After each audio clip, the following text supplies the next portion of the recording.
Ano nga ba ang voice acting? Minabuti naming puntahan si Pocholo, the Voice Master Gonzales, para alamin. Voice acting, kung paano mo convey yung message. Paano mo, as a voice talent or voice artist, di-deliver yung script or any message doon sa audience. At sa larangan ng voice acting, syempre ang pinaka-popular dyan ay ang tinatawag na dubbing. Okay ka lang? Mukhang wala ka sa sarili mo. Hindi kasi ako nakatulog kagabi eh. Sa Sabado na raw yung event. Ang dubbing ay ang proseso ng paglalapat ng boses sa mga kinagigiliwan nating mga anime, cartoons at telenovela. Ay nako, huwag ka nang lalapit sa akin pag nagka-problema ka sa pag-ibig ah.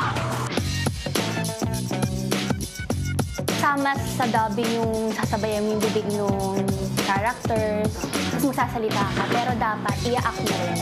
Minsan nga necessary kung ano yung galaw ng characters, gagayahin mo din. Kasi doon lumalabas minsan yung kuwari galit siya, gagayahin mo. Pero kung makikipag-break ka naman, okay lang sa akin. Pwede mo akong lapitan. Nung una, gusto ko yung dubbing kasi fan ako ng mga foreign shows na parang, uy, cool yata kung kasali rin ako dyan. Okay siguro kung ako yung, akin yung boses na naririnig. Tapos nung andun na ako, parang na-realize ko, parang ang saya nito ah. Pakiramdam ko, hindi ako nagtatrabaho kasi I'm doing something that I love. Hindi lang yan mga classmates dahil may tinatawag na voice performance din. Ang pag-radio DJ at event host ay isang klase ng voice performance. Everyone has the capacity to become a voice artist. Kasi I believe lahat ng tao natuturuan. Maniwala kayo sa sarili nyo.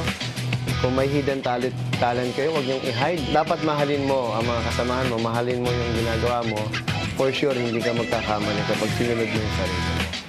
Kaya sa mga mahilig umarte sa pamamagitan ng boses, simulan nyo ng pagyamanin ang inyong mga talento. Tandaan, ang talento ay hindi itinatago sa sarili. Sa halip, ang talento ay umusbong kapag ibinabahagi sa maraming tao. Ako po, si Janie Micaela M. Turla ng Makati Science High School para sa K-Now!